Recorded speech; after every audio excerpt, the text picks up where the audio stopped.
Hi hello. അപ്പോൾ ഇന്നൊരു കുഞ്ഞ് തരിക്കഞ്ഞിൻ്റെ റെസിപ്പി ആയിട്ടാണ് കേട്ടോ വന്നേക്കുന്നത്. മിക്ക വീടുകളിലും നോമ്പ് സമയത്ത് ഉണ്ടാക്കുന്ന ഒരു കിഡിലിന് ഐറ്റം തന്നെയാണിത്. നമ്മുടെ നോമ്പിൻ്റെ ക്ഷീണവും ദാഹവും ഒക്കെ മാറും.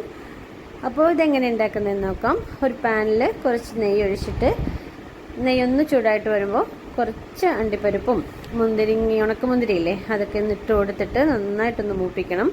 ഇത് നന്നായിട്ട് കളറൊക്കെ മാറി വരുന്ന സമയത്ത് ആ പാനിലേക്ക് തന്നെ കുറച്ച് പാലൊഴിക്കണം. ഞാനിവിടെ 1/2 ലിറ്റർ പാലാണ് എടുത്തേക്കുന്നത്. അപ്പോൾ 1/2 ലിറ്റർ പാലും അതിനൊന്ന് ഡൈല്യൂട്ട് ചെയ്യാൻ വേണ്ടിയിട്ട് കുറച്ച് വെള്ളവും കൂടെ ഒഴിച്ചിട്ട് നന്നായിട്ടൊന്ന് തിളപ്പിക്കണം. അപ്പോൾ മധുരമൊക്കെ ഓരോർക്ക് ആവശ്യത്തിന് എടുത്താൽ മതി. ഞാനിവിടെ ഒരു 3 സ്പൂൺ പഞ്ചസാരയാണ് കേട്ടോ ആഡ് ചെയ്തേക്കുന്നത്. അപ്പോൾ ഈ പഞ്ചസാരയും കൂടെ ഇട്ട് നന്നായിട്ടൊന്ന് മിക്സ് ചെയ്യാം. ഒരു ചെറിയ 2-3 ഏലക്കയും കൂടെ ഒന്ന് തല്ലിയൊക്കെ അതിലിട്ട് കൊടുക്കണം. അപ്പോൾ ഇതെല്ലാം കൂടെ ഒന്ന് മിക്സ് ചെയ്തിട്ട് തിള വന്ന് തുടങ്ങുമ്പോൾ ഒരു 2 അല്ലെങ്കിൽ 3 സ്പൂൺ റവ കൂടിപ്പോകല്. കാരണം കൂടിപ്പോയാൽ ഇത് നല്ല തിക്കായിപ്പോവും. നമുക്കൊന്ന് കുടിക്കുന്ന ഒരു കൺസിസ്റ്റൻസിയിൽ നല്ല ലൂസാക്കി വേണം എടുക്കാൻ. അപ്പോൾ ഈ റവയും കൂടെ ആഡ് ചെയ്തിട്ട് ഒരു 5 മിനിറ്റ് ചെറുതായിട്ടൊന്ന് ബോയിൽ ചെയ്തിട്ട് നമുക്ക് ഫ്ലെയിം ഓഫ് ചെയ്യാം. അപ്പോൾ വീഡിയോ ഇഷ്ടപ്പെട്ടാൽ ഒന്ന് ലൈക്ക് ചെയ്യാം.